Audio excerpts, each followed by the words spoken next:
Seja bem-vindo ao VérticeCast, o nosso ponto de encontro sobre o mundo da arquitetura, decoração e todo o universo da construção civil. Eu me chamo Alexandre Barbosa e faço parte do time do Grupo SR. E eu sou Alexandre Soares e também sou um dos diretores aqui do Grupo SR. Já estava com saudade, Barbosa, de participar aí do... Rapaz, é um prazer inefável receber você hoje aqui. Mas não tinha como eu não vir, né? Eu fiz o convite, então eu tinha que participar hoje desse encontro, bater esse papo com duas pessoas que eu gosto muito, adoro. A gente sempre se encontra de vez em quando aí, né? Somos amigos também.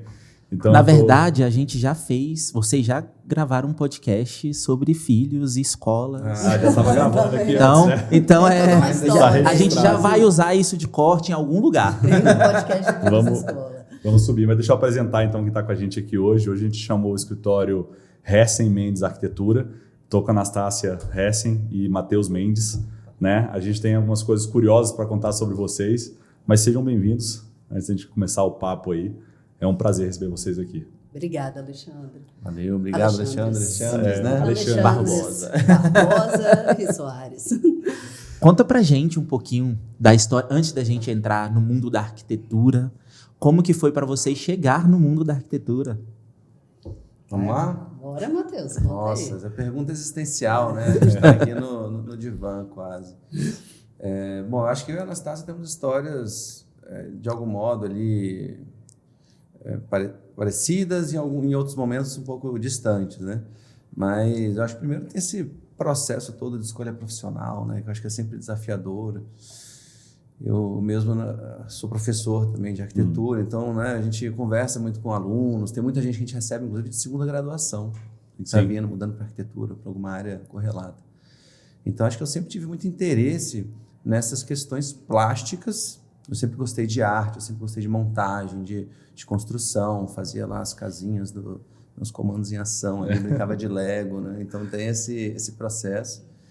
E eu lembro muito bem que nesse momento de escolha profissional, o que eu vou fazer, né? Tem aquela dúvida. E algumas pessoas começaram a comentar sobre arquitetura, eu conheci muito pouco sobre isso. Não tem arquiteto na família, não tinha essa experiência. Tem alguns tios engenheiros, né? Tinha alguma coisa ali, mas era distante para mim. E aí foi interessante quando eu fui começar a descobrir o que se estudava na arquitetura. Eu falei, poxa, vamos só fazer alguma coisa que eu goste das matérias, depois a gente vê. E aí eu fui me apaixonando cada vez mais pela arquitetura, pelas possibilidades, aprendendo que a influência que isso tem na sociedade, né? As cidades são construídas com arquitetura. A história da humanidade, ela vai caminhando junto com a história da arquitetura. Então, isso é muito interessante. E aí tem todo esse processo de desenvolvimento, de autoconhecimento, de crescimento da empresa, que aí vai ramificando, né? Vai chegando para outros pontos. Hoje, quem está assistindo ou vai se inscrever no curso de arquitetura, né? Porque o professor entrou aí. Você tá vendo? E é engraçado, porque o curso de arquitetura ele tem realmente ele é bem amplo em conteúdo, então é um lugar bom para quem tem dúvida, para você se encontrar. E a gente, às vezes, aqui nos nossos encontros aqui, muitas vezes a gente, para quem é entusiasta da área, para quem está pensando ainda, né, será que eu quero fazer arquitetura, será que eu quero fazer outra coisa? Eu acho que é muito legal isso, porque a gente tem, muitas vezes, essa visão distante, né, de que a arquitetura é uma construção de uma casa, é um desenho de um apartamento, uma decoração, às vezes, né?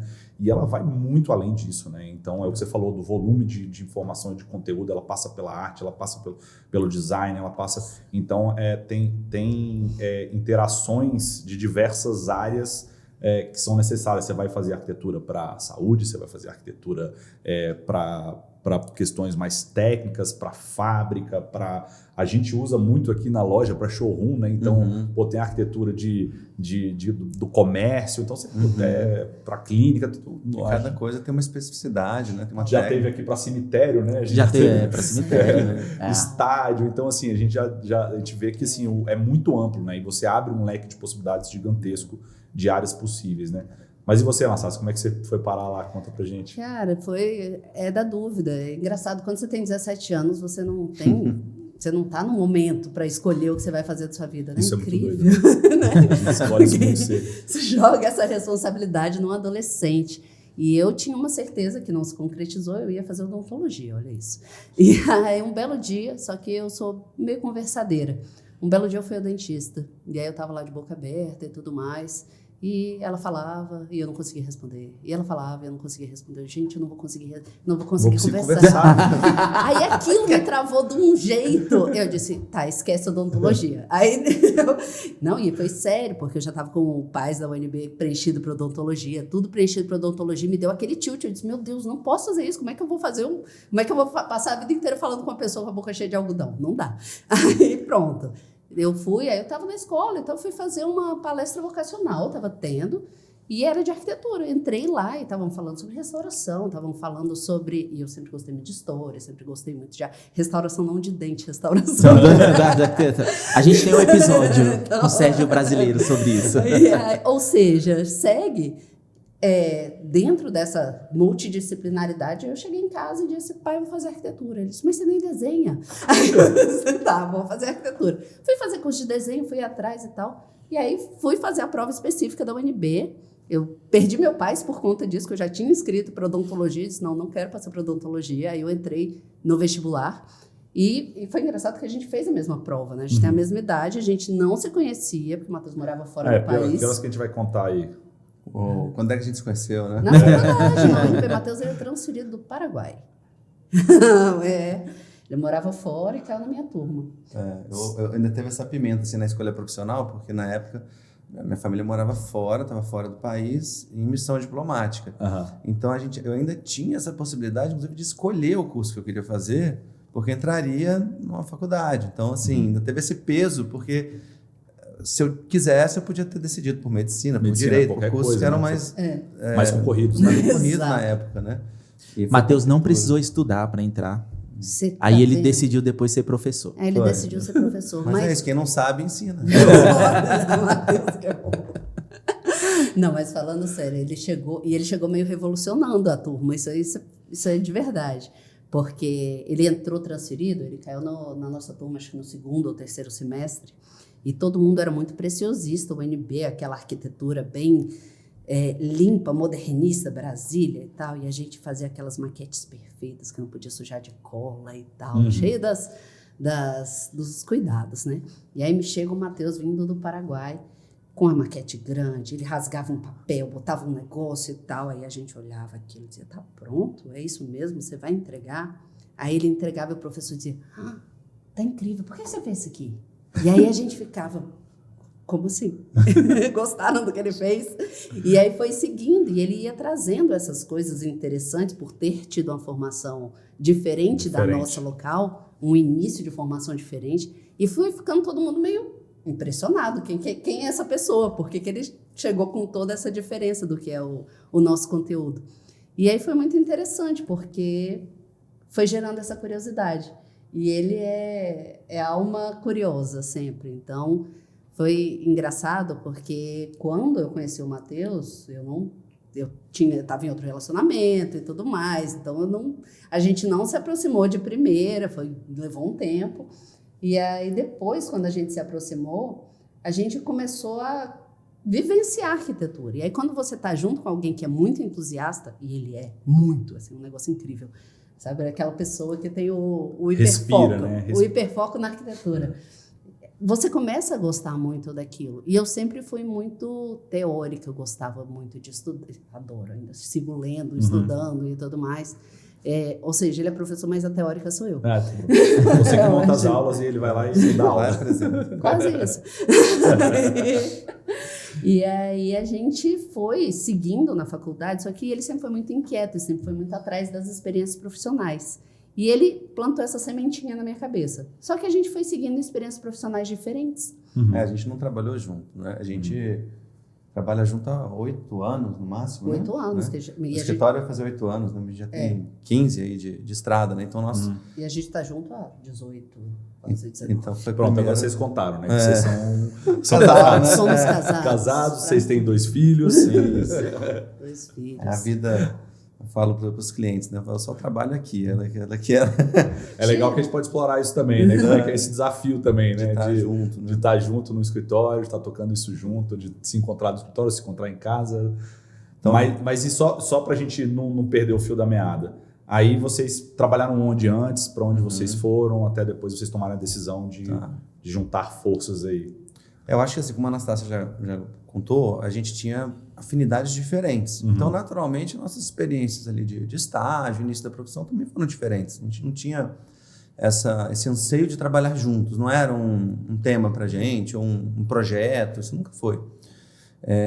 E a gente teve boas experiências de estágio, né? Acho que uma coisa que até é uma construção interessante para quem está começando é trabalhar. Você conseguir trabalhar em lugares diferentes, tentar ver até pela essa dinâmica da arquitetura coisas que você possa ter afinidade. Acho que é importante você trabalhar com coisa que gosta. E eu fui trabalhar assim que eu formei, recebi um convite de um escritório de arquitetura aqui de Brasília. O escritório tinha um destaque bom na cena.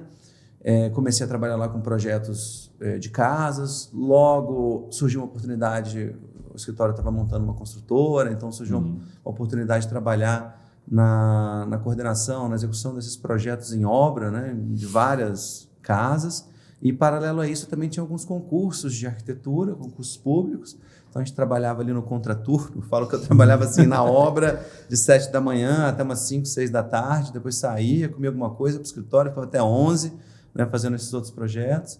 E foram experiências bem bacanas, né? Então, conseguia reunir muito essa experiência de obra com uma experiência de projeto. Dentro do escritório também, que tinha uma operação. Então, também dessa experiência geral ali, né? Então, foi um processo muito positivo para mim, né? Então, esse foi o primeiro espaço, assim, pós vários estágios.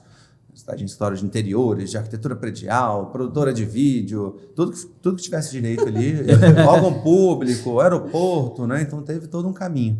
Mas ali que foi minha primeira experiência pessoal, que depois, saindo daquele escritório, eu abri um outro escritório com 2 amigos, né? Que também durou mais uns 2, 3 anos, né? Enquanto a Anastácia seguia ali em outros rumos, né? Mas é engraçado, até agora, ouvindo o Matheus, é legal ouvir ele falar, né? Porque a gente vai começando a juntar as informações. Mas é interessante porque, apesar de ser por áreas distintas, a gente é curioso. Então, como eu entrei num curso que eu disse tem várias possibilidades, eu estagiei em todas as áreas que era possível. Eu fiz assim... E sem preconceito com os estágios. Eu tinha um que eu batia de porta em porta para colocar cronômetro nos vasos sanitários para medir vazão de água. Sério. Uma pesquisa, né, da UNB, era uma pesquisa da UNB com a Universidade de Oxford. Olha só. Então, assim, a ação não era muito interessante. Né? Mas o resultado foi maravilhoso, porque isso me trouxe um super currículo. Sim. E aí, junto com outras coisas. E aí a gente sempre... Eu corri atrás de vários estágios, de várias áreas distintas. Então, trabalhei em escritório de arquitetura, escritório de interiores, mexi com paisagismo, com projetos maiores, projetos menores, com urbanismo, com área teórica e tal. Aí foi juntando aquilo e quando eu estava quase me formando, abriu um processo seletivo de uma grande construtora, na época a maior do país, e aí eu fiz o processo seletivo, e era que para Brasília tinha uma vaga para estagiário, e eram 400 inscritos e uma vaga. E aí eu entrei. Pesado. E assim, foi sensacional, só que lá eu consegui construir minha carreira, me formei lá, só que fiquei, acho que foram quase 6 anos, talvez um pouquinho mais. E depois, com predial, eu trabalhava em obra com coordenação de projetos em obra, então lidando com projeto de elétrica, projeto de hidráulica, projeto de arquitetura, projeto de estrutura, com construção de hotel, com implementação de hotelaria, de paisagismo. Então, era arquitetura de grandíssimo porte. E lidando com mão de obra e estando ali presente no canteiro de obra, com toda a logística, com o planejamento e com a integração da área da engenharia, que é muito rica para... Dessa visão global. Completa Na verdade, em algum momento da vida, eu até já estudei sobre isso, é uma curiosidade interessante, mas separaram as duas profissões, que era uma profissão só. Sim. E são complementares. Acho que tem país que é a mesma profissão, não tem? Acho que tem país que usa... É politécnico. E aí você aprende as duas coisas. Vários, a Espanha, assim, tem alguns que são. E aí eu fui participando de toda essa construção, só que entrou a crise do mercado imobiliário. Então, fui ficando lá até... 2013 ali, essa fase? Foi? Não, ainda fiquei até um pouco mais. A Anastácia fiquei até apagou 2016. a luz lá. Apagou a luz. Ela entrou, acho que tinham 600 funcionários diretos na empresa.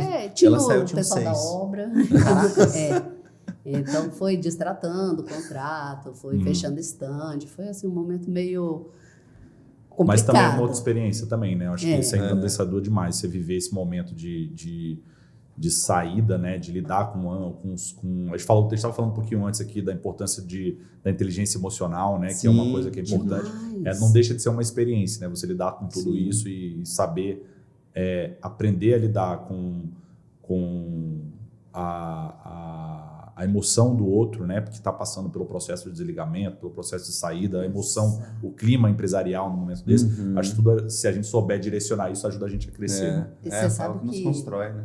É engraçado que uma das máximas da empresa que eu trabalhava antes era a adaptabilidade. Um dos valores que eles colocavam como importantes. E isso acho que realmente é uma característica que foi se reforçando, porque quando eu saí, o Matheus tinha esse escritório. E aí ele virou para mim e disse assim, e aí, quer trabalhar comigo? Na verdade, o convite foi mais ou menos assim. Você quer trabalhar muito e ganhar pouco? Vamos nessa. Foi um pouco mais direto, assim, para evitar mal-entendidos, né? Aí a gente Eu não estou prometendo nada. Mas foi bem interessante porque, assim, eu já tinha experiência dos 2 escritórios. Então, assim, a gente estava nesse momento, a Anastácia tinha um perfil profissional fantástico, então cai dentro daquela escolha, assim, poxa, alguém que pode trazer uma Complementar, coisa né? interessante aqui para a empresa, né? A gente já tinha essa coisa, tanto eu quanto ela, esse berço em obra, e de querer ver a coisa construída, e estar acostumado a lidar com todos esses processos. E aí, ela chegou, inclusive, a trabalhar um tempo com a gente no escritório anterior, né? Mas aí o escritório se desfez, teve um tempo até que a gente foi para São Paulo, tentou, né, fazer algumas coisas por lá, mas Brasília começou a chamar a gente de volta, os clientes, projetos, e começou a acontecer aqui. E aí, nisso surgiu, assim, de uma forma muito despretensiosa no começo. O escritório. O escritório, a Hess Mendes. Então, foi super, assim, leve, natural, com... Tudo que eu tinha feito no história anterior, de planejamento estratégico, não sei o quê, eu não fiz. Não fez Nesse. Então, foi aquela coisa que foi acontecendo naturalmente, mas sempre com esse viés de querer fazer uma coisa, um projeto construído, estar dentro desse... desenvolver esse ecossistema, oferecer isso para os nossos clientes, né? Como é que a gente lida com uma demanda, como é que a gente constrói. E a gente foi vendo e mapeando. Uma casa, às vezes, são mais de 100 fornecedores diferentes para fazer uma casa. Então, desde o projeto até a porta, a cortina, né, você tem um caminho muito longo. E isso é uma coisa que sempre nos encantou, de ver a coisa construída. Então, faz muito parte do DNA da Hess Mendes, né, essa coisa de participar de todo o processo construtivo, de ponta a ponta. Foi uma coisa que era nossa, né, e começou a se tornar o DNA da empresa mesmo. Foi um processo de evolução. Foi o processo contrário, né? O famoso primeiro cresce, depois... Você vai ajustando. Você vai ajustando. Vai se organizando. E que é o que funciona na maioria das vezes, né? Assim, a gente vai olhar, tem os casos de empresas que nascem prontas, com planejamento montado, planejamento estratégico, 5 anos, 10 anos, mas na maioria das vezes isso está muito ligado com aquelas que já vão buscar fundo, vão buscar... o que a gente vê, a grande maioria é isso, é o que você falou, né? Primeiro a gente faz o que tem que fazer e depois a gente vai se organizando no meio do caminho, né? Eu acho que eu escutei uma vez o pessoal do G4 falando isso, assim, cara, a prioridade é primeiro você sobreviver. Aí você sobreviveu, é quase que pirâmide de Maslow, né? E aí depois você vai... exatamente. Como que, para mim, pelo menos, fica claro a característica de vocês, assim. Tem coisas incomuns, né? O desejo, a busca pelo conhecimento e tal, o gosto de estudar, mas fica claro, Matheus, muito mais numa área criativa e mais solto, e você, Anastácia, muito mais numa gestão. E pela experiência que vocês comentaram, que vocês tiveram antes de abrir a Hessen, Ou Hessen, a Hessen. A Hessen. Você sabe que é engraçado? Um microparêntese aí com essa história. Nome do escritório. Mas a gente...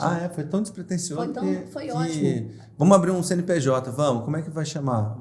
Aliás, eu falei, não, eu vou abrir com um sobrenome meu. Assim, na primeira vez, assim, eu vou abrir um CNPJ. Você quer estar junto no CNPJ? Esse foi o convite. A sociedade começou assim. Quer casar comigo? Processo de name tem história aí. E aí, junta o seu sobrenome e o meu, depois a gente pensa. Daí foi ficando. Que bom que deu certo de começo. Vou contar a história rápida também, para fazer um parênteses. Ainda bem que o nosso do grupo Só Reparos, da Living, a gente não nasceu desse jeito, né? Porque talvez a gente não estivesse fazendo o que a gente faz hoje. Porque o primeiro nome de Razão Social foi Free Market. Eu falei, você imagina você ter um mercado que você vende tudo de graça. Eu falei, acho que não ia evoluir muito. Não ia durar muito tempo, né? Não. Mas muito rápido eles Cadê mudaram o propósito dessa empresa? Cara, essa história eu não sabia. Muito bom. Tá vendo? É a vida real. Mas como que essas experiências moldaram o início e o que a Hessen é hoje? Experiências, né, tanto essas de lugares que vocês trabalharam, de gestão, de acesso a coisas que poucos profissionais antes de montar uma empresa têm, né? O quanto que isso impacta na gestão interna e o quanto que isso impacta no que vocês fazem hoje em termos de criatividade, de projetos, estruturas que vocês utilizam. Olha... Excelente pergunta. Não, primeiro, parabéns, porque você é um ótimo leitor de personalidades. Normalmente as pessoas olham para mim e dizem, ela cria e ele faz a obra. Ainda viram para ele e dizem, e aí, você é engenheiro? Recebo vários orçamentos assim, de fornecedor engenheiro Matheus. Mas o papel colado entregou. Tem um papel colado. Eu falei, cara, tem impressionismo aí e dadaísmo. O cara conseguiu juntar tudo. Brasil, Paraguai, ele juntou tudo lá e... Uma sopa, né? Tá vendo? A tal da sopa paraguaia. Mas é interessante, porque a minha parte criativa, ela sempre foi mais rígida, engessada. O Matheus era até engraçado, né? Porque como eu saí da construtora, o Matheus ficava... Eu dizia, não, porque a norma não deixa isso, não, porque a norma não sei o quê, porque a norma, ele viria, para com a norma. A gente viajava assim, né? Olha esse corrimão aqui, ó. Aprova aí no bombeiro esse corrimão aqui desse prédio aqui, ó. Para de mexer o saco aqui. Tá vendo? Cadê? Ó, os 4 centímetros, não sei o quê. Tá aqui, ó, no prédio, nesse teatro aqui, né? Mas uma coisa vai equilibrando a outra. Itamaraty esquece, né? Exatamente. Esses dias a gente foi trazer uns clientes nossos que moram... A gente tem vários clientes de fora do país, né? Que é até um daqueles ganchos que a gente estava comentando.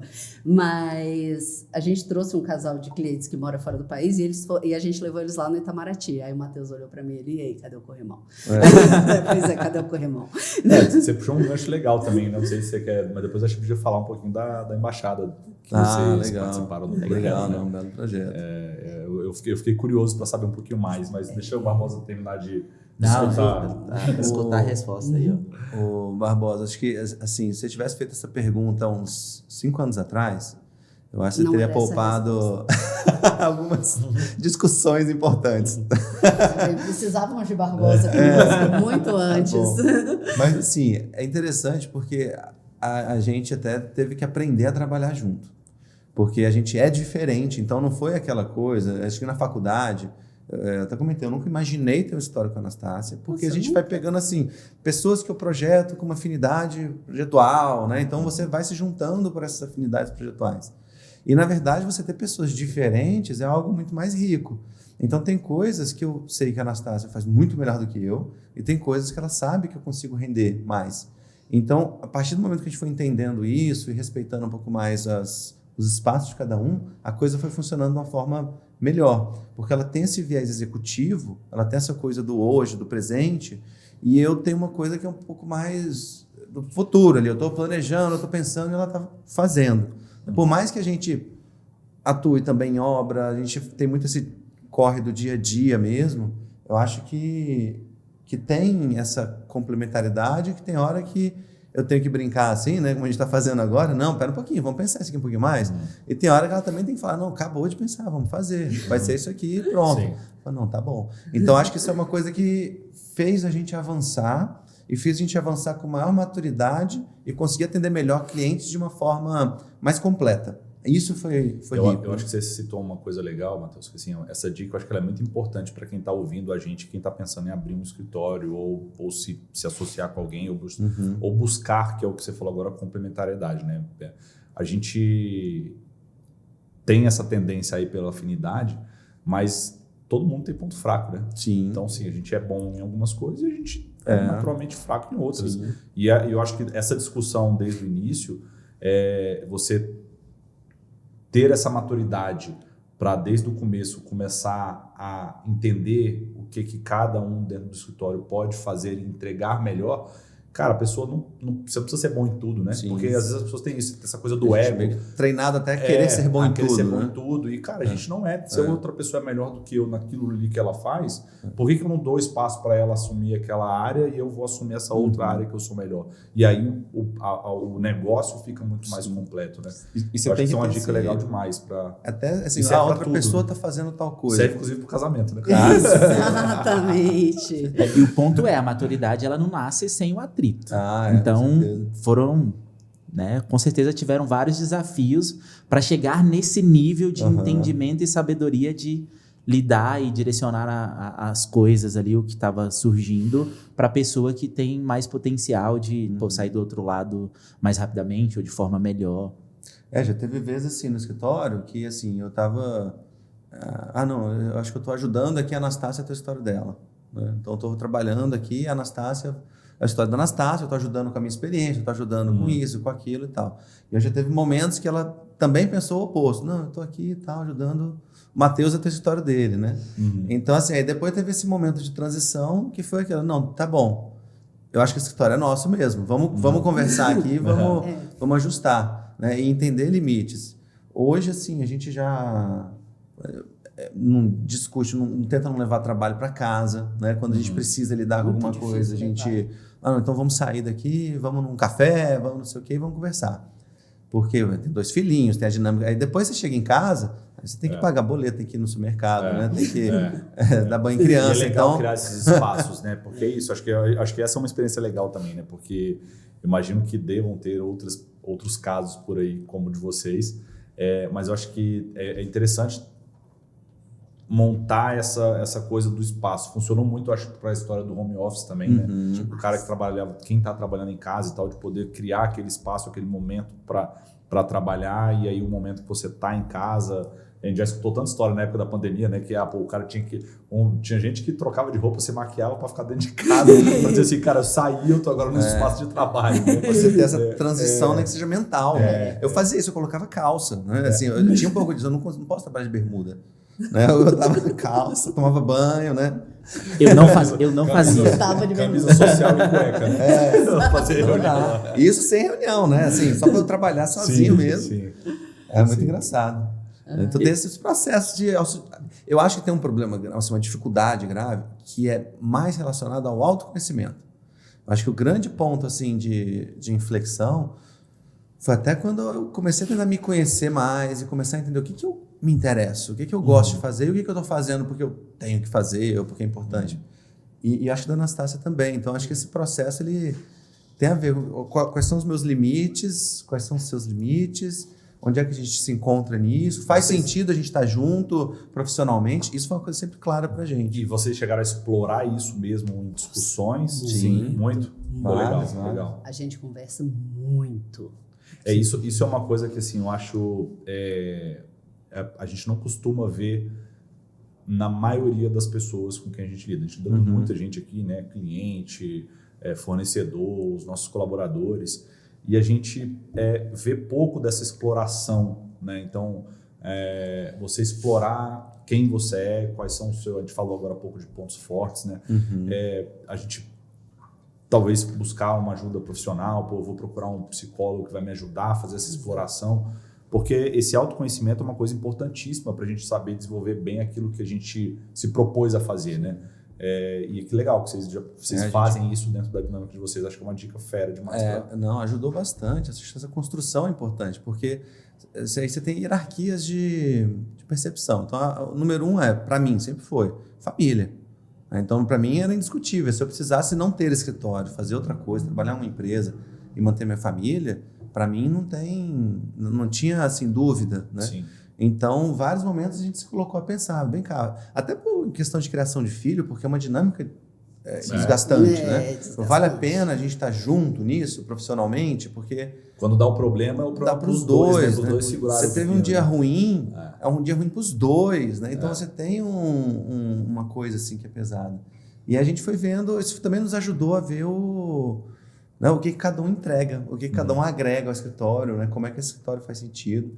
E hoje eu não vejo, assim, eu acho que seria um outro escritório, se fosse um escritório só com a Anastácia, só comigo, ou sim, qualquer outra sim. formação. Eu acho Sim. que tem muito da identidade ali dos dois, né, dos processos. Tem. E o que isso impacta, toda essa dinâmica na construção do estilo que vocês aplicam hoje É dentro dos incrível. projetos? É, muita coisa. É né? incrível, né? Dá até para casar no tema da própria embaixada, no projeto da embaixada. Legal. Como é que vocês chegaram lá, né? Você falou também na Anastácia que vocês fazem muito projeto para quem é de fora, Pra né? quem é de fora. Como é que vocês chegaram nesse público? A embaixada tem a ver com isso? Pior que não. Não. Eu acho que tem muita Foi coisa o que... contrário, na verdade. Os de fora vieram antes, na verdade. Tem muita coisa que foi acontecendo já que a gente está no momento dicas, né? Verdade. Eu acho que você se prepara, trabalha, as coisas vão acontecendo. Eu acredito muito nisso, assim, quase como se fosse uma coisa energética ali do universo, de você estar tendo as oportunidades, de você saber responder essas oportunidades, saber encarar os desafios. E isso sempre foi acontecendo com a gente, né? Foi aparecendo a oportunidade Foi de muito lidando. natural, né? Só que a gente... se tem uma qualidade que a gente tem, nós somos trabalhadores, é um fato. A gente trabalha muito, sempre trabalhou. E é interessante porque a gente se entendeu como arquiteto em tempo integral. O que isso quer dizer? Eu tô com a minha família, eu tô trabalhando? Não, mas eu tô com os meus amigos, eu sigo sendo arquiteta. Eu tô, enfim, nas minhas relações sociais de vida, eu sou arquiteta. Faz parte da sua personalidade. Exatamente, eu incorporei isso e eu sou arquiteta.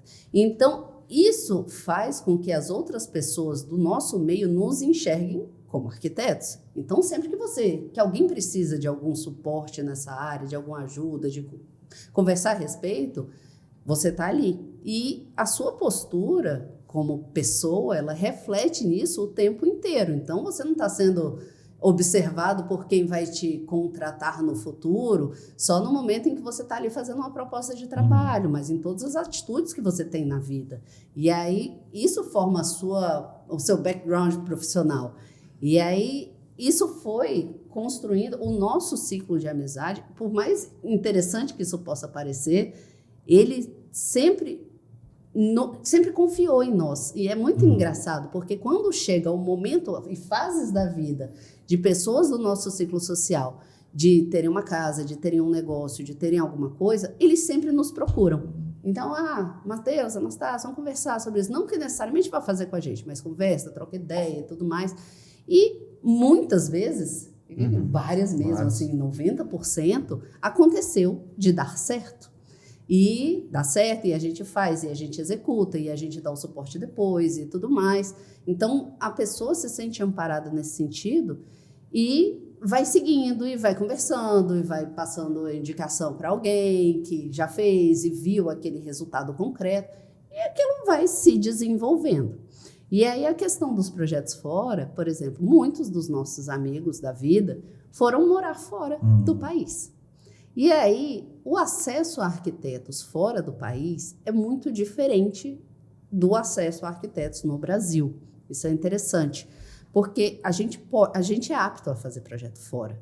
Então, você registra no Conselho de Arquitetura, no CAL, que você está fazendo a RRT para um projeto na Áustria, para um projeto na Alemanha, para um projeto na Inglaterra. E a gente já fez isso. Então, o primeiro que a gente fez foi de um amigo que estava na Alemanha, um casal de amigos, e foi muito interessante, porque as dinâmicas online, né, a mídia, os veículos de compras de internet estrangeiros são muito interessantes. Então, a gente foi entender como funcionava.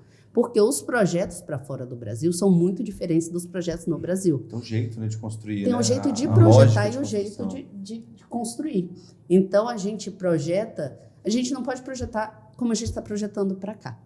Porque, por exemplo, eu estava comentando com você, né, Barbosa, a questão do IKEA. Sim. Você já consegue montar ali no site do IKEA um armário com determinada modulação, porque a mão de obra executora lá é muito cara. Então, tudo que é feito pelas pessoas. Até uma das nossas clientes da Áustria, ela disse assim, quem vai executar é um vizinho meu, que é hands-on, assim, ele gosta muito de fazer as coisas, e eu vou contratar o meu vizinho para executar para mim. Olha, não tem uma discrepância social. Um cliente daqui chegar e falar, não, vou contratar meu vizinho aqui para... Exato, ela contratou o vizinho de porta. Então, assim, é muito interessante. E aí... Quando não é você mesmo que está fazendo, né? Exato. As próprias lojas também, né? Vendem soluções mais completas, né? E não parciais, né? Como a gente tem aqui segmentado. Marmoraria, marcenaria, né? Você tem coisas diferentes. E o serviço de arquitetura lá, ele é muito pontual. Então, você pega e te entrega um projeto, mas não tem essa assessoria que o Brasil coloca em cima, porque no Brasil a gente tem muito do lidar com pessoas. A obra, cada obra é uma empresa. E isso acontece, de fato, em empresas grandes, mas ela é uma empresa, porque você está gerindo 100 funcionários ali dentro. E você tem que fazer aquela empresa rodar no custo, no prazo, fazer aquela coisa acontecer. E no Brasil, a gente precisa dessa gestão da obra. Lá, como você já contrata os itens prontos, as coisas pré-executadas, o gestor é você mesmo. Aquela parte menor, ela já foi feita. Aqui não. Então... Sabe uma coisa que eu me pergunto, assim, por já ter acompanhado os veículos, né, de arquitetura e aí projetos, a gente está sempre olhando e vendo de fora também, vendo internos. Não sei se vocês têm essa percepção, mas de que fora a gente faz menos intervenção do que a gente faz aqui no Brasil, né? Acho que no Brasil a gente, até por questões de facilidade, de mão de obra, etc., a gente faz, vou fazer uma reforma de um apartamento. Eu vou lá e... O meu eu fiz isso, o meu sobraram 2 paredes do apartamento inteiro. Né? Então, assim, até porque as plantas mudaram, né? O estilo de vida que a gente vive hoje é diferente de lá de trás. Então, por exemplo, eu tinha quarto de empregado, não tem empregado que dorme em casa hoje, não precisa de quarto de empregada, né? Tem a questão da cozinha gourmet. Então, assim, todas essas diferenças que eu acho que evoluíram no Brasil também, que eu não sei como evoluíram fora. Mas eu vejo lá muito mais esse trabalho... Eu não sei se a palavra é essa, mas assim, decorativo talvez, não sei se vai mais para decoração mesmo só, ou se não tem intervenção, mas como é que vocês enxergam isso? Como é que foi a experiência de vocês? Acho que são várias lógicas ali, né? Então, você tem, o Brasil realmente a gente tem essa possibilidade de construção, de expansão, e a gente vê, por exemplo, hoje já em alguns países ali na Europa, já se tem um caminho desenhado de não se construir mais coisas a partir de uma determinada data em áreas onde não existe a construção. Ou seja, as cidades vão ficar desse jeito. Desse tamanho. Vamos pensar cada vez mais. Ou ali, então demole esse prédio e constrói outro. Né? Vai ser nesse caminho. Mas, ao mesmo tempo, até com essa vivência desses amigos fora do país, uma coisa que eu percebi foi que até no processo de escolha de uma casa para aluguel é diferente, porque são casas prontas. Aqui, a gente aluga um apartamento, uma casa, você tem que mobiliar, você tem que colocar uma geladeira, um fogão. Então, tudo isso é uma dinâmica que também vai deteriorando. E aí, a gente viu assim, que muitas das ofertas que você tem lá fora são de coisas já completamente consolidadas para você trazer suas roupas, seus artigos pessoais. A gente tem essa dinâmica. Vocês conhecem minha cunhada, o apartamento que ela alugou lá foi desse jeito, tem tudo. Estragou a cadeira, você vai avisar o locador e o cara vai fazer a troca lá do... cadeira então, acho que tem essa doido, né? percepção ali. E realmente isso é uma vantagem brasileira, porque a gente tem maior liberdade criativa para fazer coisas que a gente consegue, né, trazer um pouco mais de expressão artística, ter acesso à mão de obra, que lá é muito difícil. Então, são formas diferentes de pensar arquitetura. Então, a gente tem... Não diria que é um certo ou errado, né? Mas eu acho que tem caminhos diferentes e a gente pode aprender com as duas dinâmicas, né? Quanto que vale ter uma solução mais pronta, quanto que vale ter uma coisa mais personalizada, é útil que seja personalizado ou não é.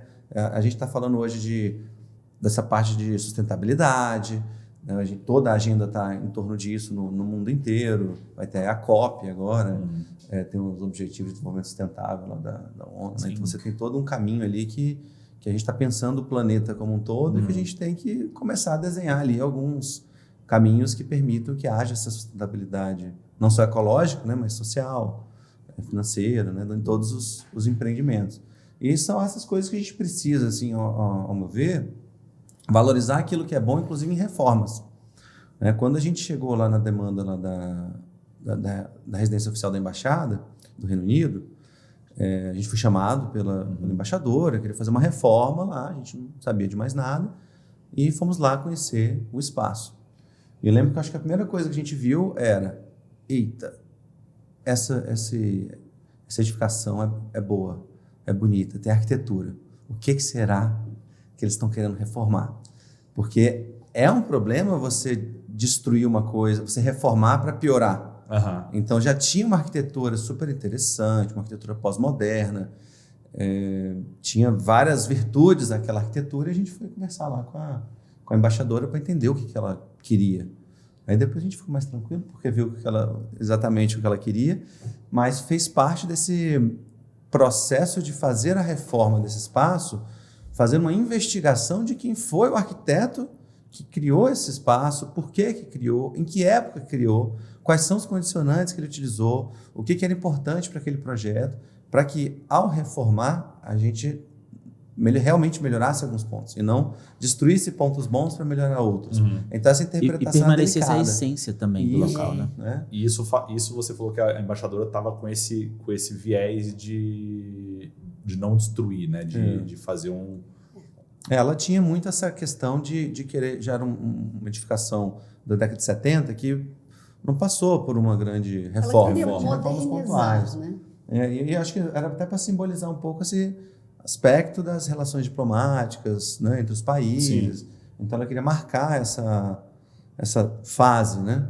E aí, dentro disso, a gente foi interpretando assim, os desejos dela junto com o que aquela arquitetura pedia.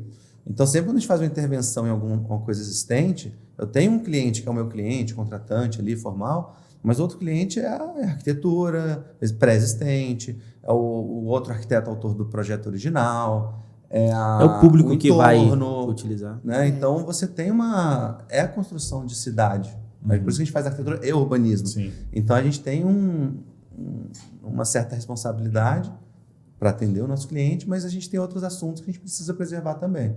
Eu acho que foi um projeto muito feliz, que a gente conseguiu valorizar aspectos. E tem um painel lindo, né? Como é que foi a concepção desse painel? É incrível o painel. Que depois tem pessoal que pesquisa na internet aí que vocês acham fácil. Já tá, né? Tem. Já achei coisa... Pesquisei vocês lá, aparece ele. Olha, que bom. O painel, ele foi feito... A gente encomendou para o Alexandre Mancini. Então, mais um Alexandre. Boa. Gente boa. O Alexandre Mancini, ele foi discípulo do Otis Bucão, e ele mora em Belo Horizonte hoje em dia, e a gente ligou para ele, explicou a demanda, e foi todo pintado à mão, e foram feitas várias opções em acordo com o discurso e com a aprovação da embaixadora. E o que é aquele painel? Ele é a desconstrução das formas da bandeira brasileira com as cores da bandeira britânica. Então, é uma união das relações diplomáticas dos dois países. Então, é bem interessante. Mas a ideia foi vocês que trouxeram. Foi. Quando a gente estava estudando a arquitetura original da casa, a gente até perguntou na embaixada quem foi que fez, tal. Eles começaram a procurar na biblioteca lá para tentar entender quem foi. E aí a gente descobriu um pouco da história, não tinha muito, mas é uma arquitetura que tinha muitos esses ângulos de 45 graus, uma arquitetura pós-moderna. E essa parede ali, ela chamou a atenção quando a gente... Que é uma parede que ela sai do lado de fora e vai para o lado de dentro. E ela é enviesada. Então, é, de algum modo, um espaço que literalmente serve de recepção, onde as pessoas entram. E como é residência oficial, ela tem aquela função meio... Itamaraty, ela é residência, mas também é um lugar onde tem as reuniões, vem pessoas de outras embaixadas, de outros países, políticos brasileiros, enfim, todas as relações diplomáticas são feitas ali no térreo. Então, a gente queria valorizar essa parede para poder trazer mais esse princípio de recepção que tem a ver com a embaixada, de você receber e integrar. A gente queria trazer arte nisso e a gente queria trazer algo que também remetesse a Brasília. Então, o azulejo foi um caminho dentro disso, porque a gente também trabalhou com outros painéis lá dentro, Mas você sabe de que trazer essa linguagem de Brasília, de localidade. e tem umas coisas interessantes que ali teve uma correção visual, porque essa parede que estava do lado de fora, ela não tinha o mesmo, ela era só uma parede chapiscada e pintada por cima, mas que tinha um brasão da República, antigo, do Império, na verdade, da República, agora eu não vou lembrar, mas tinha o brasão, e tinham plantas pela frente, ou seja, era muito fragmentado. Na hora que a gente olhou aquilo, a gente quis dar uma unidade, dar uma sensação de amplitude. Então, uma coisa que recebesse as pessoas. A gente trouxe o painel para fora para que as pessoas sentissem que aquilo fazia parte do trajeto. As duas. Porque foi muito interessante. A primeira vez que a gente entrou ali, a sensação que dava era de muita austeridade. Então, não era convidativo. Você entrava, você ficava assim, até meio nervoso, assim, aquele monte de tapete persas e coisas douradas e tudo mais. E a embaixadora, ela chegou, e aí é o momento de você ler a essência da pessoa, né? Tô vendo que o Barbosa é bom nisso. Mas ela disse, olha, eu sou a primeira embaixadora mulher do Reino Unido no Brasil. Nunca tinha tido outro. E eu quero trazer isso, a modernidade. Por isso que nunca mexeram na embaixada. Exato. Uma mulher e falou assim, vamos dar um jeito nisso aqui. Dependendo da gente, não faz nada. Tira essas velharias daqui, vamos deixar isso aqui bonito, que é a minha casa. É mais ou menos isso. E aí a gente tornou aquilo mais convidativo, mais agradável, mais moderno e respeitando aquela arquitetura que já estava lá essa comunicação, e buscando né, valorizar a arquitetura do que já Brasil, existia. que era um pedido dela também, de ter muitas coisas brasileiras e locais, mas também mantendo essa parte cultural, artística, né? Então é uma mescla de artes tradicionais de vários tempos. Foi uma loucura aquela obra, porque a gente fez a execução da obra, a gestão da execução, e a coroação do rei era dia 3 de maio, do rei Charles. E tinha que estar tudo pronto. A gente teve 39 dias de obra. Caramba. Nossa. Com marcenaria, com tecidos vindos do Reino Unido. E o Alexandre conseguiu pintar. Conseguiu pintar um Alexandre maravilhoso. E ele fez um Sedex aí no meio fez do um caminho, Sedex, porque quebra uma peça, ele repinta a peça. Então, assim, um negócio tudo manual. Ele fica em São Paulo? No BH. Manda o Sedex de BH. Assim, tinha Engraçado, vocês comentando a história desse projeto e a história de projetos no exterior, né, dessa adaptabilidade do local e da região, o projeto de vocês, aquele A Casa das Sete Árvores, traz muito essa essência, né, deixa eu utilizar material da região em volta ali. Esse é muito interessante, né? A gente, quando esses clientes chegaram para a gente, e é uma casa aqui em Brasília, na região de Jardim Botânico, muito arborizado, e eles chegaram dizendo, bom, eu comprei o terreno porque eu gostei do terreno. Então, era um terreno que era um terreno de fim, então depois é uma reserva florestal, tinha algumas árvores nativas, tinha muito mato também. Então, fez parte do princípio da casa pensar naquele terreno como lugar. E também outra curiosidade é que dentro dessas primeiras conversas com os clientes, eles também comentaram assim, a gente pergunta, tem algum tipo de material que você não gosta? Né? Porque tem uma parte que é muito particular da pessoa, que é muito pessoal, e que a gente tem que respeitar na criação. E um comentário foi, não, eu não gosto de tijolo aparente. Mas a casa é toda de tijolo aparente?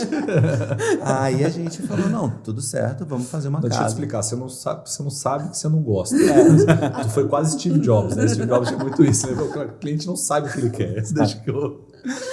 Mas foi engraçado porque assim, a gente começou toda essa concepção e aí a gente foi ao terreno e foi mapear as principais árvores. Fomos lá no terreno com treninha, entrando no mato, como dava, né? Caramba! E a gente encontrou 7 principais árvores que seriam nessa porção que a gente imaginava colocar a casa. Então isso foi norteador pro projeto. Depois, assim, se a gente vê as fotos, são milhares de árvores ali, né? Mas assim, essas eram as principais, de maior porte, porque tinha muita coisa arbustiva que não sobreviveria numa obra, e por aí vai. E desenvolvendo o projeto, era uma casa branca. estava fazendo uma casa branca. Só que os clientes também pediram algo que trouxesse sustentabilidade, né? Tinha muito esse viés do local. E a gente projetando essa casa branca, até falando de processo de projeto interessante, né? Porque a gente já tinha feito assim, umas 6, 7 versões internas, né? Sem apresentar para o cliente. E assim, toda versão para resolver aquele programa de necessidades, esbarrava numa árvore, tinha que tirar uma árvore. Aí resolver de outro jeito, tinha que tirar outra árvore. E a gente encarnou isso de não vai sair. Não vai sair árvore. Até chegar um ponto, depois acho que foi quase 1 mês, 2 meses de projeto, a gente jogou fora o projeto. Caramba, Começou de novo. Estava pronto. Foi eu e a Anastácia no final de E ele semana. era completamente diferente. No final de semana a gente mudou. Ó, árvore aqui, aqui, aqui. Não vou mexer nesse espaço, nesse espaço, nesse espaço. Qual tá meu terreno? Meu terreno é esse negativo aqui, é o que sobrou. Então vamos começar de novo. Aí quando a gente começou a montar e vendo essas características de sustentabilidade, aquilo que eu falei do nosso cliente, que é o cliente, e o nosso cliente que é a arquitetura, o lugar, né, o contexto. Aquele contexto começou a pedir o tijolo aparente. Eu falei, gente, isso aqui, se fosse uma coisa terrosa, com a terra do cerrado, começou a chamar isso como solução. E aí a gente fez o projeto, montou, né, apresentamos para os clientes. A gente fez um vídeo e tal, que é normalmente como a gente apresenta, mostramos tudo, fizemos uma maquetinha, estava tudo fofinho. E fizeram maquete. Eletrônico ou Não, maquete? física, os dois, física, né? a gente Física. faz. Física. Old school. É isso aí a gente fez a maquetinha, fez tudo, tava tudo bonitinho no dia da apresentação. Não é o Sebastião que faz, não, né? Você bota Não. ele pra fazer. Não, tem que Vai lá, filho. Trabalho tá de aqui, escola. Em breve. Palito de picolé tá aqui, você vai... Olha, Segue, toma conta. em breve, deixa ele poder usar o estilete já. Mas foi engraçado, porque aí a gente apresentou ela, disse assim, quando acabou, a primeira coisa que ela falou foi tijolinho aparente, né? Aí a gente, mas eu gostei. Mas aí foi interessante, porque depois a gente foi buscar recurso, né, na construção desse projeto, e tem muito isso. A gente apresentou aquilo, eu não sei todas as soluções que eu vou dar ali. Aí, depois dessa aprovação com o cliente, ela podia não ter aprovado. Não é isso, não, quero outro caminho. A gente mudaria. A gente comprou o risco. Mas aí a gente encontrou o tijolo ecológico, que é um tijolo que ele não sofre processo de queima. Aí isso se tornou uma opção ali para o projeto. A laje, que foi feita em bubble deck, então ela tem menos uso de madeira na forma, né? Enfim, tem uma performance térmica melhor. Então, a gente foi trazendo essas outras camadas que envolviam a sustentabilidade. Então, no final, ficou uma casa muito interessante, porque ela usa a terra do próprio cerrado, são fornecedores locais que montam, né, esses tijolos de uma forma artesanal, mão de obra local, materiais de baixo impacto. Então, acabou que essa casa, como um todo, conseguiu responder essa demanda de trazer essa diretriz de sustentabilidade. Então, foi muito menos pelo gosto pessoal nosso de querer fazer uma coisa de tijolo aparente e mais por uma relação com aquele contexto. Com o contexto todo, né? E aí isso Foi veio uma coisa de foi forma levando natural. a outra. Foi, A gente falou foi puxando mesmo. Não é uma ode ao material, mas essa casa, pedido. ela é uma das que tem prêmio, das que vocês... Ou essa não foi trabalhada assim ainda? Essa saiu agora numa publicação internacional, né, que é um dos maiores portais de arquitetura do mundo, então tem uma matéria assim, linda sobre ela. Eu vi essa matéria. E é uma Qual coisa... que é do Arcdaily? Ela tá no... Bons Design. Bombando, né? Bobão. Bom Design. Então, assim, e também tem esse timing, né? Eu acho que quando a gente fala até das premiações, normalmente elas vêm atrasadas, né? Então, assim, porque você tem um processo longo de projeto, de construção, até você tirar foto, passa 3, 4, 5 anos. Então, assim, em tese, você fez isso há 4 anos atrás, né? 5 anos atrás. Sim. E aí, como o processo é longo, isso demora um pouco. Aí essa a gente não... Porque a gente de vez em quando inscreve em prêmios, vai A pra do Arco bancas. que teve prêmio, né? O apartamento do Arco ganhou um Teve. prêmio do... A gente teve 2 prêmios do Instituto dos Arquitetos do Brasil, o de 2021 e 2023, né? Que foram com dois apartamentos. Então, E aí como é que funciona esse processo? Vocês se inscrevem com um projeto, e ele já tem que ter tirado foto, que você falou, né? E aí então tem que estar pronto, já tem que estar mobiliado, tudo bonitinho. Aí você faz a inscrição e aí vai participar desse... tem um corpo de jurado ali, né, Legal. que faz uma decisão. Então, o que a gente tenta ver é porque assim, a gente acaba E é recebendo oculto, assim, ninguém sabe quem fez cada projeto. Você faz uma prancha específica, então você não sabe quem foi o autor, né? Você coloca na formatação deles, do concurso, submete a eles e espera. Então, a gente, eventualmente, até uma coisa que a gente precisa trabalhar, porque a gente está no mundo, a gente precisa se divulgar. E como a Anastácia falou, a gente trabalha tanto que muitas vezes a gente peca um pouco nessa divulgação. Né? Eu ia comentar exatamente isso. Não acho que vocês pecam. Eu acho que é uma forma diferente de se posicionar. E eu ia até entrar no aspecto, quando você falou do processo criativo da casa, eu fiquei imaginando, eu falei, cara, isso seria insustentável para um arquiteto que faz casas, entre aspas, normais, entendeu? Porque toda essa gestão de tempo, de ir lá refazer, enfim, entender e tal, cara, isso é custo, é tempo de produção do negócio, então seria insustentável. Então, acho que na questão do posicionamento de vocês se posicionam ao fazer esse estilo. Você está posicionando para um público bem específico que possivelmente tem gente que não vai conseguir arcar com o custo de desenvolvimento de um projeto nesse estilo, de uma obra nesse estilo, entendeu? Então não é o posicionamento de rede social, de estar ali com volume e tal, mas é muito mais um posicionamento estratégico de estar sair numa revista legal, de sair numa matéria legal. Isso é a forma de se posicionar totalmente diferente. É minha vez de te pedir uma dica, então.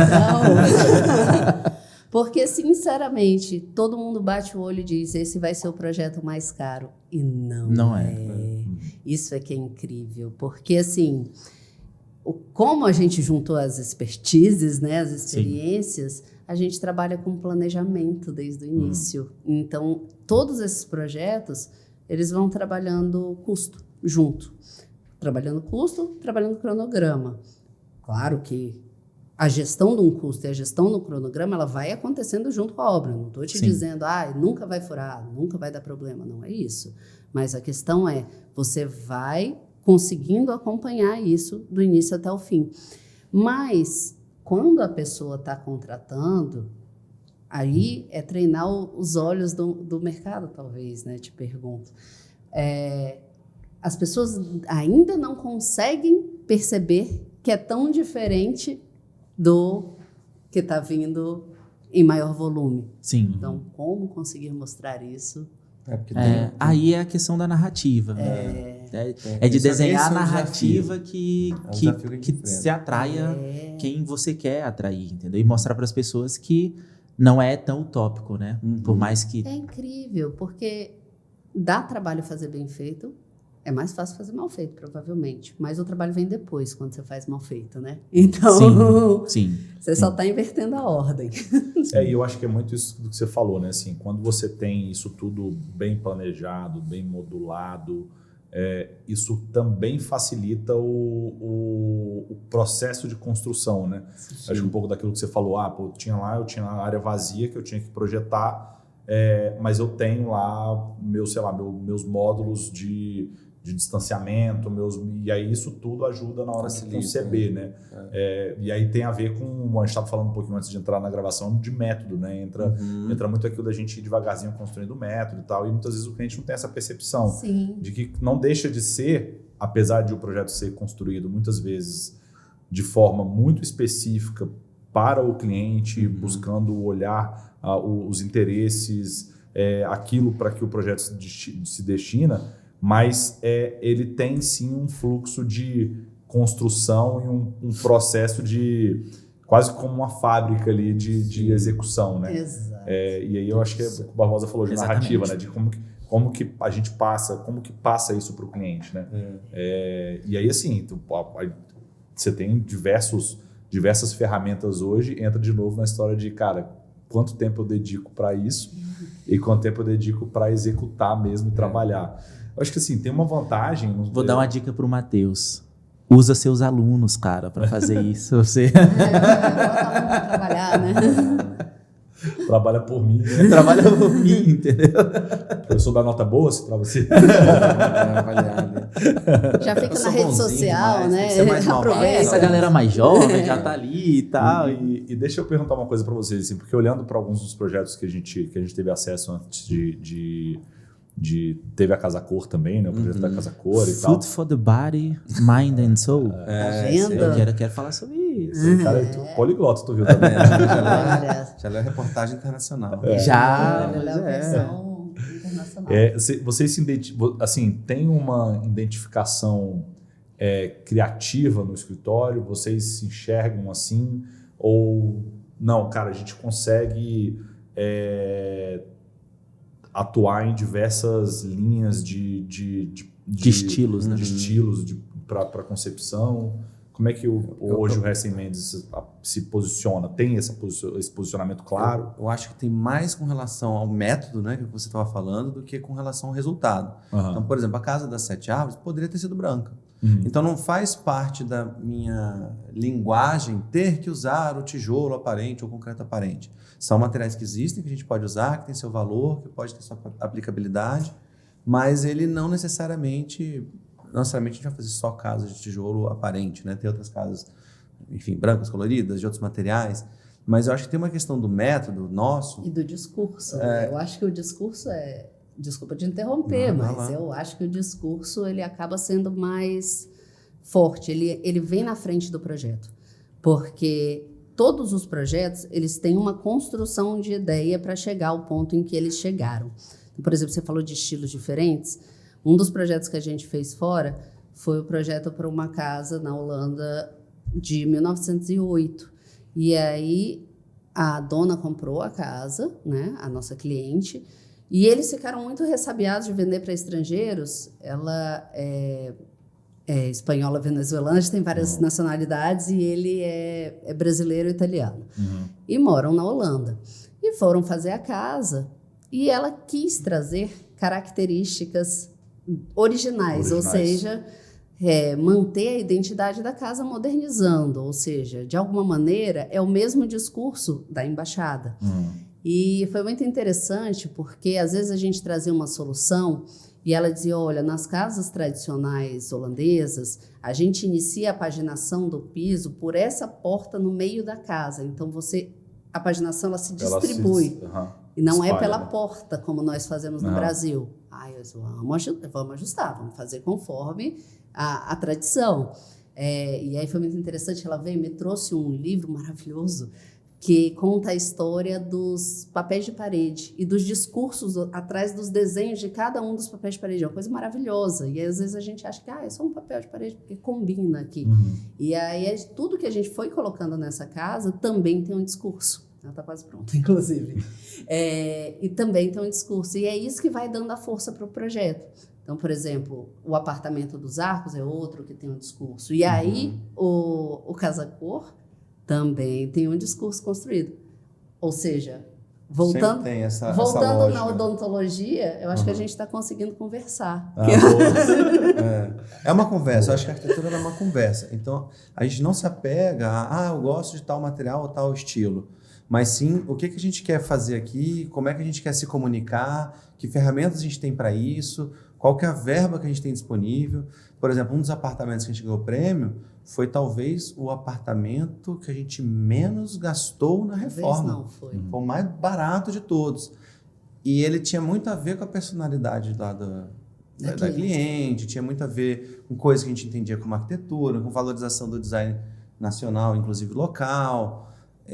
Mas foi algo que, do ponto de vista de obra civil ali, foi uma reforma total, mas não foi uma reforma com grandes luxos em revestimentos, metais, marcenarias, né? A gente pensou muito no custo para poder fazer isso acontecer. Então é interessante porque a gente vê, assim, às vezes uma obra que tem uma verba um pouco maior, outra um pouco menor, mas quando a gente constrói o planejamento e a ideia, pode ser que seja uma parede que passe uma informação, uma tinta, pode ser que seja um revestimento. Então, depende do que a gente consiga trabalhar, um papel de parede, né? Então, acho que tem muito a ver com isso. Eu tenho muita dificuldade de dizer, um estilo assim ou assado. Eu acho que a gente pensa, reflete, conversa com o cliente, observa o local. A gente está fazendo um apartamento agora muito querido também, no prédio aqui em Brasília, que tem toda uma história, um prédio que foi certificado pelo... Geneve. Geneve. Já estou sabendo desse prédio. Foi certificado pelo Conselho de Arquitetura. O né, que vocês pegaram ainda tem um painel Tem. ainda do Aço Vulcão lá dentro? Tem. Foi dificilíssimo. Porque isso assim, nada contra, né? A pessoa comprou o apartamento, ela é dona do apartamento, Sim. né? Mas assim, Alexandre, eu acho um absurdo você entrar e destruir um painel desse. né? Acho que nem pode mais, né? Agora acho que você pode cobrir lá, tem uma questão de... Eles estão catalogados. Então, Tem um catalogados já livro pelo Instituto Altos Vulcão. E é muito legal, porque no livro do Instituto Altos Vulcão, de todas as obras, tem esses painéis do Geneve. E aí tem, inclusive, quem é o dono de cada apartamento. Tá tudo Que legal, listado lá. É bem Tem legal. painel dentro de cada apartamento do Geneve. Isso Esse prédio assim, muito pra bonito. mim... É difícil dizer que é o mais bonito, né? Mas eu acho um dos mais bonitos Ele de é Brasília. Assim, eu impactante, acho ele muito incrível. E assim, isso foi um desafio, porque você tinha lá um painel que a gente precisava comunicar uma arquitetura nossa com um perfil de cliente específico, e você tinha ali um elemento que é o painel principal ali da sala. Então, como é que a gente articula? Por exemplo, os clientes gostavam muito de azulejo, de outros elementos, e não estava casando ali, porque como é que a gente vai colocar uma coisa ali junto? A gente chegou a falar até com o Mancini também, né, sobre algumas possibilidades. Então, assim, lidar com essa dinâmica e para fazer aquele apartamento foi algo único. Como é que eu transformo essa planta, que é uma planta também antiga, de um apartamento que tinha lá uma parte de empregados, né, que não faz tanto sentido, de dinâmicas de família que hoje são diferentes. A gente modificou A planta inteira. todinha. Isso a gente... costuma ser O bem Matheus usado. adora Se mexer em vocês puderem planta. depois me mandar, eu queria ver como é que ficou, Mostra, porque eu conheço a planta desse você vai desse gostar. apartamento e assim, essa é o que você falou, né? É uma planta antiga. É uma planta com Uma área de para outra serviço, cultura. né? Com outra dinâmica de família.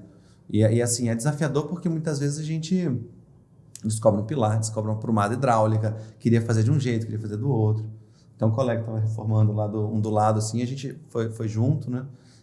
Ele mostrou, né, um projeto que ele estava fazendo. Mas e o pilar que tem aqui? Que pilar? Esse aqui. Eita, deixa eu ver, tal, não sei o que. Aí a gente então, acabou se ajudando, assim, eram duas obras lado a lado, trocava algumas informações dependendo do que estava reformando. Mas tem essa dinâmica de como é que a gente atualiza essa planta para poder funcionar para o nosso cliente, sabe? Que camadas a gente cria com essas novas inserções, né? Como é que a gente atualiza isso mantendo o que é bom.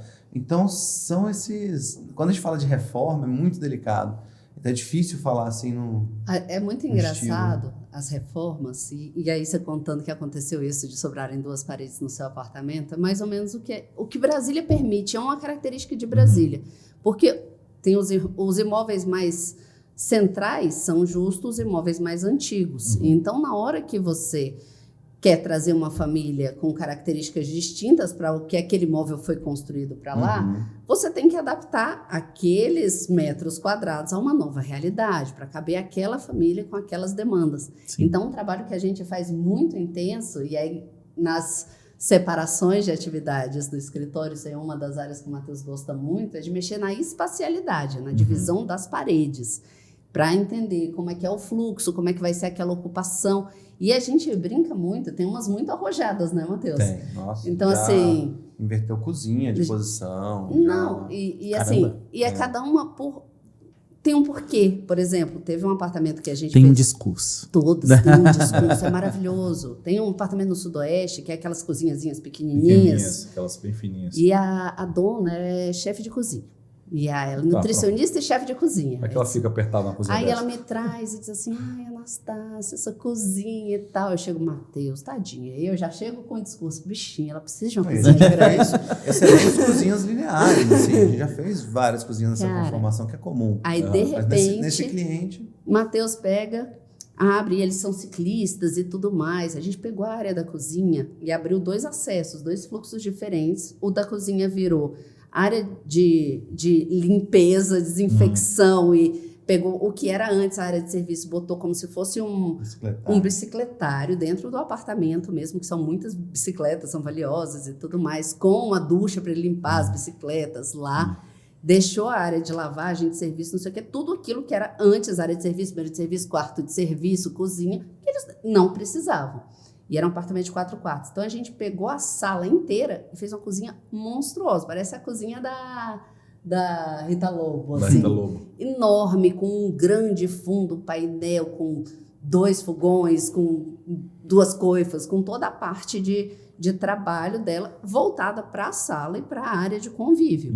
E aí e foi muito interessante porque o pessoal disse, mas e aí? Como é que vocês botaram essa cozinha aí no meio? E aí vai você pesquisar muitas técnicas construtivas. O Matheus trouxe um produto legal. É um triturador, bombeador, né? Eu sei o que é, né? arquitetura Que até agora a bombeia gente depois. estava na Expo Revestir, eles estavam com o stand lá, a gente conversa com o dono, com assistência técnica, né? Porque a gente, como a gente trabalha no todo, a gente é bem chato, assim, com o fornecedor. Tá, isso funciona? Funciona mesmo? Se eu jogar um garfo aqui, como é que acontece? Se jogar uma criança jogou uma massinha, o que acontece, né? Então a gente tenta testar para ver o nível até de assistência, né?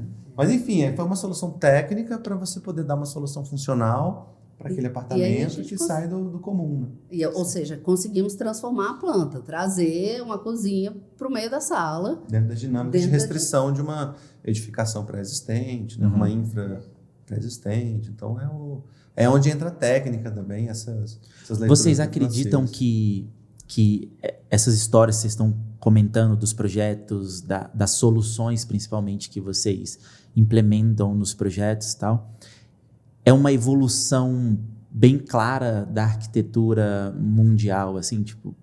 E aí eu ia fazer a pergunta muito olhando para o teu histórico de professor, de docente, no off aqui a gente tinha comentado um pouco... eu gosto muito de história, eu comentei de um projeto que a gente tem aqui da cozinha do estúdio e tal, e teve uma evolução, né, ao longo dos anos. Como que vocês estão enxergando essa evolução da arquitetura? Essa é uma ótima pergunta, porque eu acho que a arquitetura ela sempre responde à sociedade. Então, se a gente for lá como é que era a sociedade grega, você faz uma viagem para a Grécia, você vai conhecer como é que aquela arquitetura simboliza aquela sociedade. Então, talvez a gente não tenha nenhuma cultura para apreciar isso, né? Da nossa matriz religiosa. Se eu for para um país árabe, né? Ou para a Índia, né? Então, você vai ver ali um tipo de cultura montada dentro de um determinado sistema e a arquitetura está ali, representa isso, e como é que a gente se desenvolve. E eu acho que a sociedade vai evoluindo, a gente vê aqui nos últimos... eu conto assim, né? Eu quando comecei a sair com a Anastácia, teve uma viagem que eu fiz com a minha família, a gente estava começando a se relacionar, e que um dia eu mandei um SMS para ela, para a gente marcar um horário, porque eu iria num cybercafé. Né? Eu iria para um cybercafé para a gente conversar no MSN. Tá? Então, olha a dinâmica, e assim... Gente, isso tem poucos anos, né? Tem 18 anos, 17 tem poucos anos. Então, se você for pensar nessa revolução tecnológica, no jeito depois da pandemia, como é que as pessoas lidam com o trabalho. Então, eu não preciso nem ir para 100 anos atrás. Se a gente for para 20 anos atrás, 30 anos atrás, 50 anos atrás, a gente tem uma transformação da sociedade. A gente aumentou longevidade. Então, hoje é muito comum você receber nas casas. Então, os avós ali, um pai ou uma mãe que mora junto, você tem outras formações, né, de grupos familiares. Sim. Então, acho que isso influencia. A relação, né, o Alexandre comentou, até com as atividades domésticas, então você tem tecnologia. Se for parar para pensar Brasília, década de 60, uma cidade que não existia, as pessoas que foram ocupando muitas vezes trouxeram seus empregados domésticos que moravam ali, não tinha... fixado raízes. Então fazia sentido você ter uma coisa para você dar uma privacidade para a pessoa, um quarto com banheiro, às vezes um acesso separado. Então faz sentido na questão da humanidade, deixar a pessoa morar com alguma qualidade de vida. Agora hoje, você vai pegar um apartamento de 2 quartos, que a única suíte é do quarto de empregada, o outro é um banheiro social. Um apartamento de 50 metros quadrados, tem 2 portas de acesso. Não faz mais sentido. E aí acho que essas dinâmicas são essas. Eu eliminei uma porta. Tem 104, 112. Eu falei, cara, não preciso de 2 portas. Aqui você vai ter 2 portas, né? Então você tem outras dinâmicas. E acho que isso vai influenciando no jeito que a gente organiza. Essa cozinha que foi para a sala, porque a cozinha vai deixando de ser aquela área de serviço, que vai ter o serviçal ali trabalhando em função da casa, e vira um momento de uso da casa. O ato de lavar roupa, né? Na Casa das 7 Árvores também, os moradores que fazem o cuidado da casa. Então, não fez sentido a gente colocar uma lavanderia do lado da cozinha, sendo que a roupa de cama fica no quarto, a roupa que a gente usa no cesto ali, no banheiro, em algum lugar. Então, essa dinâmica foi toda para o segundo pavimento, dentro de uma área de lavanderia, para lavar roupa, porque também, às vezes, não faz sentido a gente misturar lavanderia com área de serviço, ainda mais numa casa. Ela vai lavar a patinha do cachorro do lado do lençol secando, do lençol branco, né? Então, a gente também criou espaços para isso, pensando no uso. O próprio trabalho. Então, tem gente que trabalha em casa. Mas qual é a dinâmica desse trabalho? Eu trabalho sozinho, só preciso de um espaço isolado? Ou eu trabalho com algo que eu preciso receber alguém aqui em casa e eu não gostaria que essa pessoa passasse aqui na minha cozinha ou na minha sala? Como é que eu uso essa casa? A gente vê, assim, às vezes, casas enormes, super caras ali construídas, às vezes com a porta ali gigantesca, e a pessoa todo dia entra pela garagem, pela portinha pequena ali de metal, passando... batendo a cabeça porque na calcinha da avó secando. Abrir aquela porta ali deve dar um trabalho todo dia. Que tá fora da dinâmica, que aí eu acho que é né? uma diferença do brasileiro, né? Ele tá olhando muito mais a estética, em boa parte das vezes, do que a funcionalidade. Aquilo que a gente estava falando também, né? Que eu enxergo uma mudança dos profissionais da área de arquitetura, decoradores e tal, olhando mais para isso, né? Para funcionalidade, para necessidade, olhando mais para o outro do que para o projeto, estilo de colocar sei lá, algo ali só para o projeto se destacar, mas realmente pegar a essência do cliente ali, do cara que vai morar e aplicar isso no projeto, né? Que lá em outros países já é assim, né? Eles são mais funcionais do que o senso estético. Você vê apartamentos menores. Eu fui agora para casa, eu tenho uma prima que mora fora, e eu fui visitar o apartamento dela, e ela tem o apartamento não é grande, até porque é o que você falou, é uma região que está adensando, né? A população ainda cresce, mas não tem para onde crescer, então, assim, os apartamentos são pequenos. É até uma área nova nessa cidade, mas é um apartamento pequeno. E a máquina de lavar roupa é dentro do banheiro. Porque é isso, assim, é a minha máquina de lavar roupa. Eu tiro a minha roupa suja onde? Banheiro. Já deixei dentro. Faz todo sentido. Na hora que eu entrei assim, eu falei, cara, por que a minha não é dentro do banheiro? Então tem acho que esse jeitão de pensar que às vezes a pessoa, não, mas a máquina tem que ser na lavanderia, de tal jeito, que às vezes a pessoa não para refletir no uso real, né? E até essa parte da estética, porque você tem essa questão da funcionalidade, e a estética é importante, acho que é uma coisa importante, mas as indústrias evoluíram, os materiais evoluíram, então a gente tem tantas possibilidades que, se a gente puder tomar decisões com base em ideias que trazem outras camadas de informação, melhor ainda, quando você gera mais valor. Eu acredito muito, assim, que o Brasil ainda, a gente está muito atrás de vários desses países que a gente citou aqui, mas é uma tendência, né, no médio e longo prazo, que você tenha também um encarecimento da mão de obra. A gente já tem isso acontecendo nos últimos 15, 20 anos, e essa tendência ela não tende a parar. É claro que eu acho que tem diversos entraves, tem várias coisas para isso virar uma realidade como é fora, mas isso vai acontecer. Então, hoje você não tem mais... não é toda a família que tem mais um empregado doméstico, né? Então, assim, você citou essa casa, uma casa grande, é uma casa grande que, as pessoas fazem o serviço. E eu conheço várias pessoas que também já não tem mais, ou tem uma diarista ali que vai passar uma roupa e tal. Em algum momento específico. Então esse uso inteligente mesmo, eu acho que é uma tendência e tende a aumentar tanto para... A gente fala muito aqui dentro, assim, sabe? A gente tem que estar na empresa aqui o tempo inteiro pensando também. O nosso e-commerce ali veio de várias dessas reflexões de como que o mercado está mudando e como que a gente precisa atender esse mercado.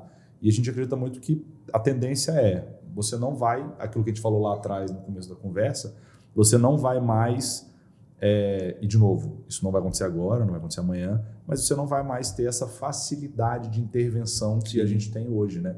Então a gente vai passar a fazer intervenções muito mais estéticas. E aí faz até sentido a gente construir melhor. Exatamente. Porque hoje, assim, você vê até as plantas dos apartamentos ou salas comerciais que surgem, até novos, as pessoas estão contratando a gente para quebrar. Então a pessoa acabou de comprar um imóvel, porque ainda no mercado, o mercado imobiliário agora já está começando a beber um pouco dessa fonte, entender essas dinâmicas e os valores. Ele ainda estava entregando o apartamento, né, com 3 e 4, quarto da mãe, do filho, quarto de empregada, cozinha ali, área de serviço, área social, que isso é coisa de 200 anos atrás, que a gente foi replicando. Né? Época dos mais, as pessoas estão exatamente. reformando isso, então não está fazendo mais sentido. E essa restrição de mão de obra vai impactando também. Hoje fala-se muito nessa construção off-site, né, de você fazer pré-moldados, ou você tem até métodos de construção ali com steel frame. A própria Casa das 7 Árvores a gente fez com as lajes de bubble deck, que é super interessante. Ela é feita numa fábrica de um tamanho específico que cabe num caminhão.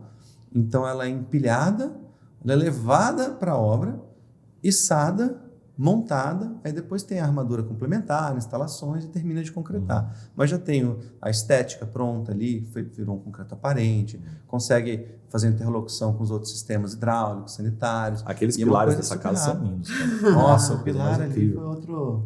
Vocês sofreram aquilo, não sofreram? Isso é aquelas coisas que o pessoal fala assim, cara, isso é coisa de arquiteto, não vamos fazer não, faz reto aí. Por aí. Quando a gente estava fazendo o projeto, né, eram as árvores. Então, o terreno vai caindo e a casa vai seguindo, então virou um espaço aberto. Né? Então, bota ali o quê? 4 pilarzinhos redondos e pronto. Mas aí nesse caminho surgiu essa ideia. Foi uma conversa nossa, né? Eu lembro da hora desse pilar em árvore que a gente chegou.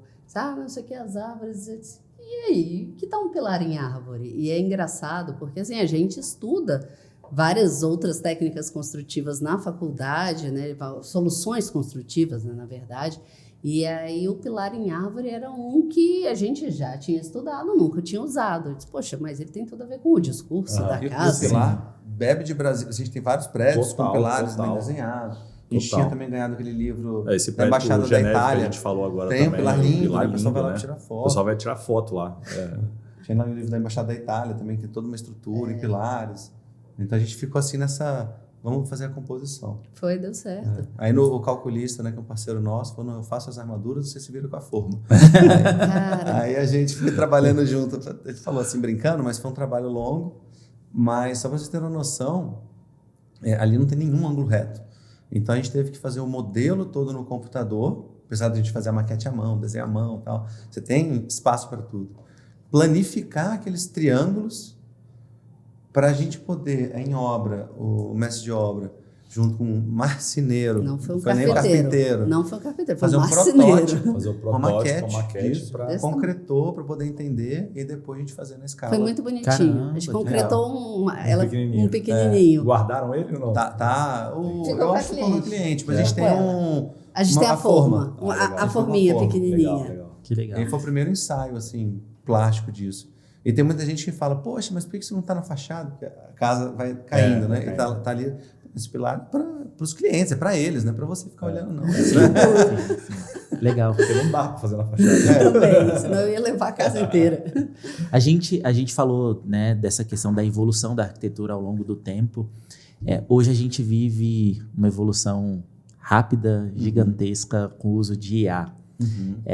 Como que vocês enxergam inteligência artificial na arquitetura e principalmente olhando para o viés, para o lado criativo da coisa, porque boa parte do papo aqui, dos projetos que foram citados, tem muito elemento criativo ali de exploratório, né? Elementos ali que, esse exemplo do pilar em árvore e tal, como que vocês enxergam ela auxiliando nesse processo? E vocês usam hoje dentro do processo de gestão do escritório, do processo criativo? Eu acho que tudo é O tecnologia. Matheus está melhor amigo da IA, tá? Ele tá amigo do ChatGPT. Ele tá amigo do ChatGPT. Então você vai lá e abre o login dele e faz umas perguntas estratégicas. Eu vou te ensinar para vocês entender a cabeça dele melhor, entendeu? Gente, ele tá melhor amigo do ChatGPT, eu tô achando engraçadíssimo. Tudo eu já olho para ver se tem alguma coisa a ver. ChatGPT, um parêntese na arquitetura, o ChatGPT já fez até lista de compras lá em casa, tá? É maravilhoso. A gente vai, assim, eu fui testando para ver. Então, a noção, isso tem impacto até na educação. Então, lá na faculdade mesmo, teve treinamentos com professores para falar, inclusive, para estimular o uso. porque é uma tecnologia. Então, porque vai fazer o trabalho sozinho. Usar, né? Você vai... Não é bem assim. É assim, é isso, é uma ferramenta. Mas por exemplo, ele erra feio. Ele cria informações falsas muitas vezes. Então, é uma ferramenta que também está em desenvolvimento. Eu fiz uma conta 2 semanas atrás que ele errou uma multiplicação. Eu falei assim, eu estava usando o errado, né? O GPT errado lá. Entendi. Mas assim, eu falei, cara, mas era básico demais. Eu falei, tem que tomar cuidado, né? Tem que tomar muito cuidado. Então, assim, é uma boa ferramenta. O meu irmão que fala é um excelente estagiário. O ChatGPT hoje é um excelente estagiário, né? Então, assim, do ponto de vista, né, do ChatGPT... Tu confia em tudo que o estagiário te entrega. Pois é. É isso, você tem que então, conferir. a gente tem que ter essa parte você técnica. Você tem que saber fazer. E eu acho que tem muita coisa que dá para usar, mas tem que usar hoje ainda com parcimônia. Eu imagino que isso vai evoluir de uma forma assombrosa. Eu estou vendo nessa parte de geração de imagens. Ele também, né, ficando uma ferramenta cada vez mais potente, mas ainda tem sérias restrições. Eu vejo até algumas empresas que usam para melhoramento de renderização, fazem divulgações disso no Instagram, que até os exemplos que eles usam tem alguns errinhos.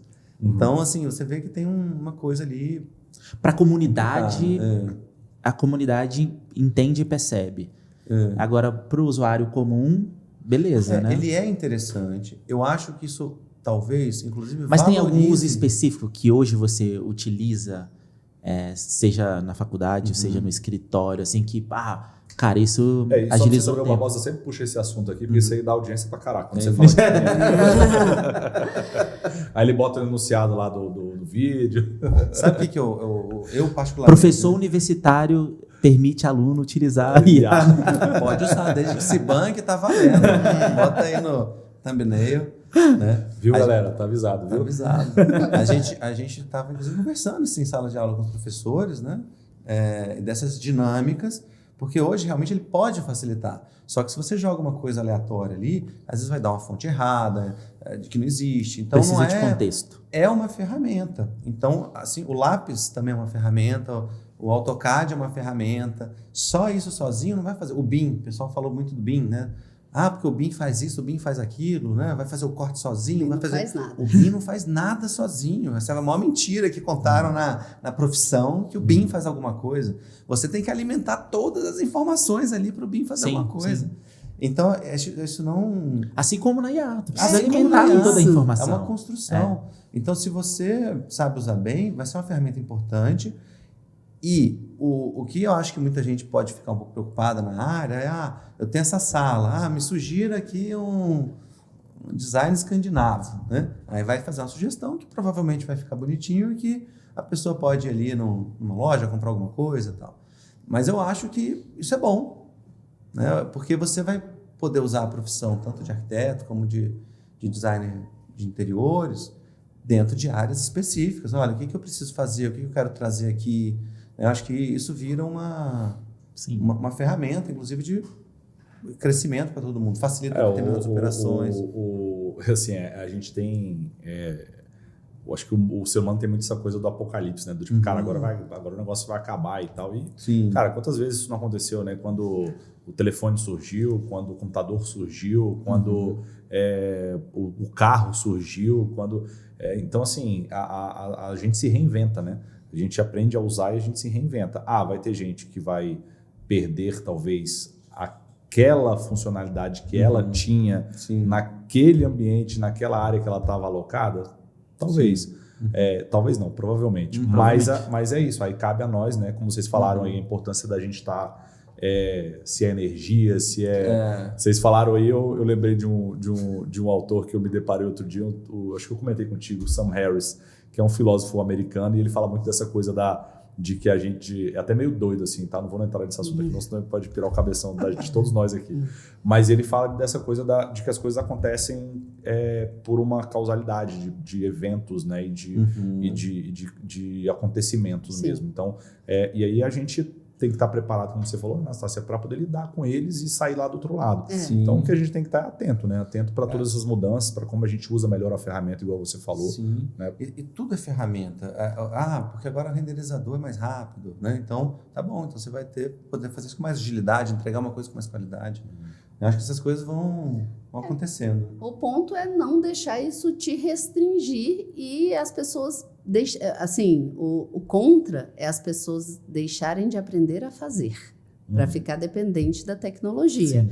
Então, você saber fazer e utilizar como uma ferramenta de suporte, tudo bem. A questão é você... E já é uma ferramenta, outro dia eu escutei um cara falando isso, assim, né? Que é uma ferramenta, ela tá dando espaço pra gente, principalmente vocês, então, que usam a criatividade como ferramenta de trabalho mesmo do dia a dia de vocês, ela vai dando mais espaço para isso, né? Porque, tem coisa mais chata do que você pegar e, às vezes, ter que redigir um e-mail para... Cara, isso pode ser feito já de forma automática, né? Então, assim, você vai perder ali, você vai ganhar ali 2, 3, 5 minutos da tua vida para poder fazer uma outra coisa que realmente importa ali para o negócio, que só você sabe criar e fazer bem feito, né?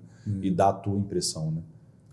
É você otimizar os um recursos, é um né? assunto interessante. Polêmico. E eu gosto de escutar as aplicações do dia a dia das pessoas, assim, porque tem várias, né? Hoje é o que o Alexandre comentou, ganhar 3, 5 minutos, mas quantas coisas que você faz no dia. Sim. Cada vez está mais multitasking, né? Te dá mais tempo de, né? Agora eu vou te de estar no final de semana e mudar o projeto Você vai inteiro. contar a última? A última do ChatGPT, né? Do convite de aniversário? Aí vai ter o aniversário das crianças e a Anastácia pediu para eu fazer o convite de aniversário, que eu sempre faço, mas Illustrator, Photoshop, essas coisas. Aí eu falei, tá bom, ChatGPT. Por favor, faça paraná, com esses dados, não sei o quê, vai ser no dia tal, eu quero com essa estética, deu prompt lá. Aí ele me mandou uma imagem que ficou interessante. Só que, por exemplo, o dia do mês que eu dei, ele escreveu, porém colocou assim, vai ser domingo, sábado. Né? Aquela coisa assim, poxa, era simplesmente ele acessar o calendário. Se ele pensou ali em colocar, além do dia do mês, o dia da semana, por que ele errou? Aí eu peço para corrigir. E quando eu peço para corrigir, aí ele muda outro desenho. Não é igual. Aí depois ele começa a mudar várias coisas, aí corta. Então eu tive que fazer umas 6 vezes e eu acho que eu desisti. Eu acho que eu vou simplesmente pegar o primeiro, que ficou melhor, abrir no Photoshop, editar o nome da fonte. O domingo e pronto. Mas isso daí é... O nosso uso comum, ele acontece isso. Sim. Mas existe a coerência de designer, quando a gente fala de imagem, que aí tem prompts específicos que você consegue manter ícone, manter fonte, manter paleta de cor, manter tudo. Aí você consegue criar construir várias coisas. Então, é como se você tivesse uma identidade de marca ali, bem definida, e você aplicasse essa identidade em toda a conversa que você tem com ele. Então, aí existe estrutura, existe estrutura para isso, entendeu? Mas na conversa... Isso, né? Vai ser você ter... Acho que os próprios softwares de arquitetura estão começando a incorporar IA. Já tem, né? Então já eles tem. Já estão ali incorporando. A gente vê o Office, está incorporando IA. Não, já tem. Então acho que isso vai ser mais natural, WhatsApp, né? E a gente vai aprender a lidar com ela também, né? A gente vai aprender a como fazer um melhor uso dela, como corrigir essas possíveis falhas, né? Mas é um assunto que... Eu já estou comprando um terreno no meio do mato aí, que eu vou mudar com os filhos e vou criar eles lá. Não é daquele Capitão... Tem um filme desse que o cara vai criar... Capitão Fantástico. Capitão Fantástico, pronto. Já falei para minha esposa. Compra com 12 árvores, aí casa 12 árvores. Salvar muitas árvores. Salvar muitas árvores. Gente, caminhando aqui para o final, a gente sempre gosta de perguntar para os nossos convidados aí, principalmente porque um dos nossos valores aqui do Grupo SR, da Living, da Só Reparos Conceito, é a busca do aprendizado constante. Assim, a gente sempre está buscando coisas novas e a gente tem o privilégio de ter acesso a pessoas também que, conhecem muito mais do que a gente em vários assuntos, em quase todos, né? Quase todos. Todo mundo que vem aqui sabe mais do que a gente em muita coisa e tal. E a gente gosta de perguntar qual foi o conteúdo assim, que vocês tiveram acesso nos últimos tempos que virou a chavinha, assim, em alguma coisa, no dia a dia de vocês, no trabalho, na vida pessoal? Ali, essa leitora ávida, dona da estante de livros. A dona da estante. Essa aí vai ser difícil, eu também, eu gosto. Eu sou a doida dos livros e eu dou uma intercalada nos assuntos, mas ultimamente foi engraçado porque tem um livro chamado Comunicação Não Violenta. Maravilhoso. Espetáculo, porque você aprende a se comunicar e a comunicação ela é um dos maiores entraves em qualquer tipo de relação, como negócio, como criação, como tudo, porque A gente até deu uma palestra recentemente numa universidade, uma das perguntas que me foi feita foi muito interessante, que foi como é que você interpreta, como é que você consegue ler a pessoa, mesmo ela não conseguindo comunicar o que ela quer fazer. Ou seja, é realmente essa dificuldade de comunicação. E nesse livro, apesar do título ser muito enfático nessa parte do não violento, ele fala muito sobre como você se comunica de uma forma mais assertiva com as outras pessoas. E assim, o resultado é lindo. Hoje eu estava indo para a escola e aplicando com o meu filho, foi maravilhoso. Assim, uma besteira que muda as reações. E essa questão da comunicação, ela é a chave para a resolução de todos os problemas em todas as áreas. Então, ultimamente, isso tem feito uma diferença grande para mim. Legal. Vamos tatuar isso aí já anotei aqui, na galera da equipe. Maravilhoso. E você tá... Pô, é exatamente isso. Assim, a gente vê que muitas vezes os problemas acontecem e foi uma falhazinha ali de como comunicar, de transparência. As duas pessoas querem a mesma coisa e não conseguem dizer. E esse foi um livro que sutilmente a Anastácia me deu de presente. Funciona. Sutilmente. Aqui, aleatoriamente, comprei isso aqui, né? Mas é interessante que a gente vai lendo e vai vendo coisas que a gente não comunica bem, porque eu acho que o nome do livro devia ser Comunicação. Não ia vender. Não ia vender. Não ia vender. Comunicação não violenta vende, é maravilhoso. Então, assim, você vê erros que você traz na sua comunicação, às vezes você reconhece situações que você esteve, né, ou outros, então isso é bem interessante. E assim, eu acho que dentro da arquitetura e dentro dessa questão da comunicação, tenho recentemente comigo, assim, foi uma experiência muito bacana, que a gente foi fazer uma visita lá na Expo Revestir em São Paulo. Eu fui acompanhando junto com uma professora, 20 alunos. Então, foi uma viagem que teve esse foco da Revestir, mas, na verdade, foram 5 dias em São Paulo. A gente visitou mais de, assim, acho que foram quase 30 arquiteturas diferentes, né? Então, assim, fantástico. E apesar de a gente já ter uma vivência grande de São Paulo, vai sempre para lá, já conhece, acho que desses 30, quase todos eu já conhecia, já tinha visitado. Você ver tudo isso junto me trouxe muita informação e foi impactante para mim, porque eu consegui fazer uma nova leitura da arquitetura ali e entender a arquitetura também como uma ferramenta de comunicação. E a gente foi vendo arquiteturas de várias épocas. Então, São Paulo já é uma cidade bem mais antiga do que Brasília, desde ali do pátio do Colégio de São Paulo, da Catedral da Sé, até as edificações contemporâneas, mas, principalmente dessa arquitetura contemporânea, moderna, ali que tem muito em São Paulo, como que os próprios arquitetos e a cidade vai criando elementos de identificação e de cultura que, mesmo em projetos diferentes, você utiliza determinadas soluções ou determinados materiais que vão passando sensações e vão construindo essa cidade. Então é interessantíssimo ver, às vezes, um projeto lá do Vila Nova Artigas, que é a Faculdade de Arquitetura e Urbanismo lá da USP, que tem uma determinada solução que, anos depois, o Paulo Mendes da Rocha utiliza ali na Pinacoteca, que depois, em outro projeto, você vê também uma aplicação parecida.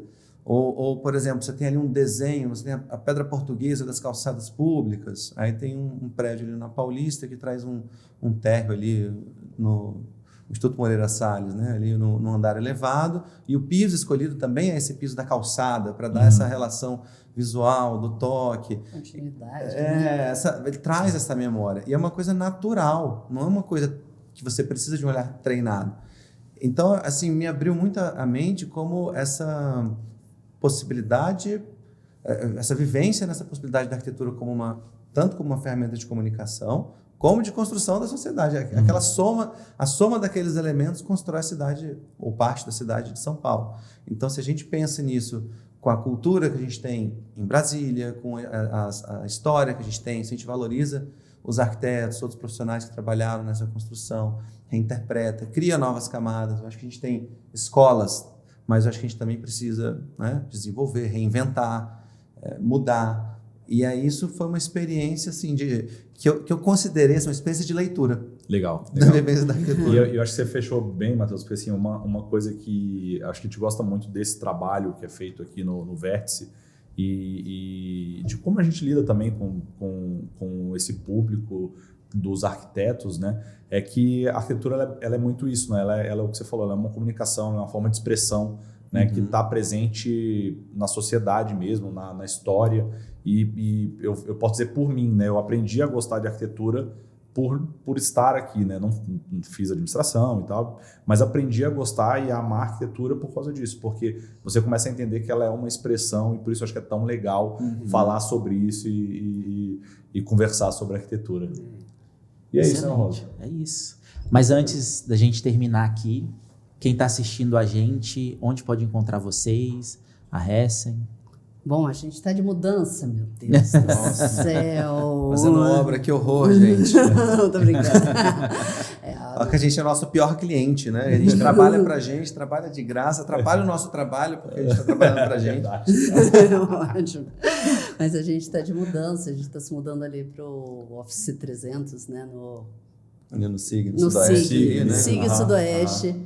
Para quem está assistindo aí, não é de Brasília, tá? Esse local é em Brasília. Esse local é em Brasília, estamos em Brasília, mas faz projeto no Brasil inteiro e no mundo inteiro. E no mundo inteiro. Estamos aí nas redes sociais, @HersenMendes no Instagram. Aí de lá não foi você difícil encontra a conseguir gente. esse nome de perfil, né? Não, esse aí você era tá vendo? Tem umas vantagens. Ajuda. Mas vocês É nos difícil encontram soletrar na às vezes Hessen pros outros, Mendes. mas ajuda, né? Tem que soletrar todas as vezes. Tem o site também de vocês. Tem o No site site. tem link das matérias dos prêmios que vocês ganharam. Não tão bem feito ainda, né? Pois é. A gente está tentando melhorar essa parte. Mas o Instagram tá melhor que o site. www.hersenmendes.com. Boa. Maravilha. Vai divulgando por lá algumas coisas. Coisa boa. Gente, obrigado pela Obrigada presença, a você, obrigado pelo papo. Barbosa. Já tem quase 2 horas que a gente está Uau. conversando aqui. Olha aí, que E bom. parece que o tempo não passou, né? É Legal, bom. obrigado, gente. Obrigado. Ficou um monte de coisa sem explorar ainda. A gente que falou. agradece. A gente pensou em um né? monte de coisa, mas Episódio 2. E obrigado, Alexandre Soares, pela presença. Um prazer inefável receber você no Vértice. Seja sempre Deu pra matar a bem-vindo. saudade. Deu pra matar a saudade. Por mais que você fique do lado o dia todo. Não de você, de gravar, tá? De você. Saudade. Aí juntou, né? Gente, para você que assistiu até aqui, nosso muito obrigado. Você encontra o Vértice Cash em todas as nossas redes sociais com @VérticeCash. A gente também tá no Spotify, Vértice Cash, em todos os episódios que você pode assistir e escutar. Você nos encontra também no nosso e-commerce, liveemcasa.com, e se você for de Brasília ou Inaí, tem uma Só Reparos com certeza perto de você.